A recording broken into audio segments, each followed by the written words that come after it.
Gotta say, J.K. Rowling's is a fascinating case study. When the internet started getting censored back in 2014, it was done so by Britain specifically, and with an army of feminists. J.K. Rowling was one of them. These feminists demanded trust and safety councils. They demanded that payment processors start cracking down on hate. They demanded no platforms for fascists, and rape apologists should be banned off the internet. They had a program called Reclaim the Net.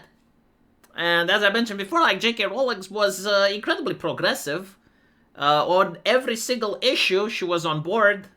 You name it, mass migration, socialism, like whatever that may be, feminism. Like she was on board on every single one, and the left absolutely loved her. That's why they would make comparisons on Twitter with Marvel movies, World War II, and Harry Potter. So if they thought you're a bad person, they would compare you with Hitler, or they would compare you with Voldemort. Like Trump is like Voldemort.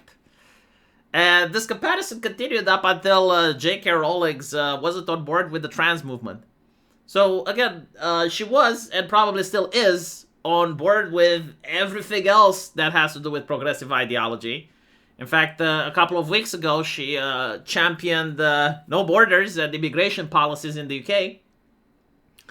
But she did hit the brakes on the fact that men cannot become women, and this got them absolutely mental.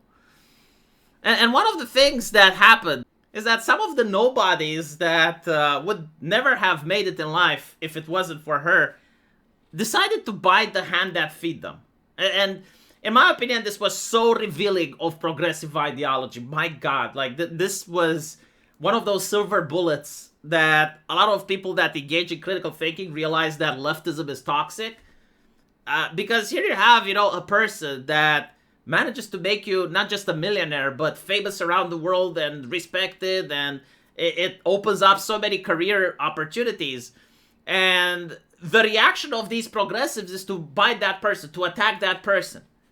And that tells you just how dangerous progressives were. It's like, you could be their best friend, you could help them, but like the moment that you decide to go against the group, the moment that you say, well, this is too much for me, they're going to forget everything that you've done for them and treat you like an animal. And this is how they treated J.K. Rowling. Almost every single actor that played in the original Harry Potter, they came up and attacked her. And look, I'm not saying that you should agree with her, right? Like you should be okay with her takes, or anything else, but like you could be silent, or you could say, if someone asks you, like, what do you think about J.K. Rowling's takes, you could just say, well, J.K. Rowling did a lot for me, and she gave me all these opportunities, and so I don't think it would be fair for me to talk against her. I have my own opinions about it, but I'm not going to make them public. Like, if these people would have said that, I don't think they would have gotten in any trouble, right? But they went out of their way to attack her, and one of the people that did this is Emma Watson. And Emma Watson is a very interesting case because she actually went to the UN and had a talk about feminism, and she liked J.K. Rowling's back then.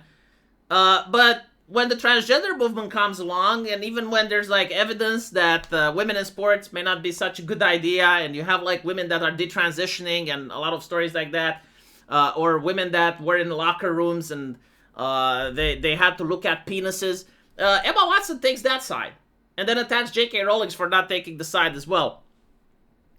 And so finally we have J.K. Rowling calling out Emma Watson after the Harry Potter star addressed their rift over trans views. And she says, I wasn't a multi-millionaire at 14.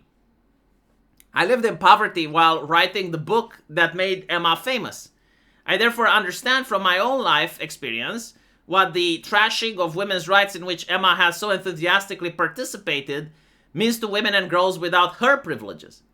The greatest irony here is that had Emma not decided in her most recent interview to declare that she loves and treasures me, a change of tack I suspect she's adopted because she's noticed full throttled condemnation of me is no longer quite as fashionable as it was, I might never have been dishonest.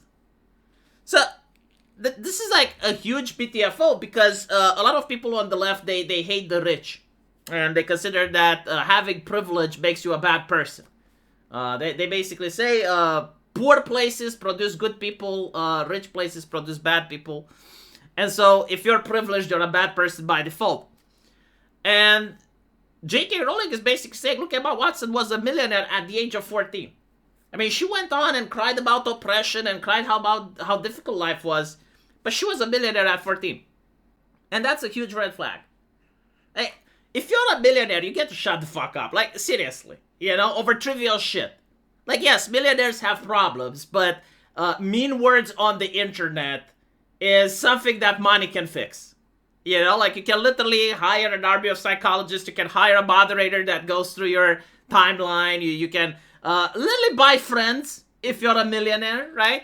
And so J.K. Rowling is saying, look, this person is fake, because not only was she complaining about being oppressed while being a millionaire at the age of 14, but she also was with me when it was convenient, and then she was against me when it was convenient, and now she's with me because it's convenient.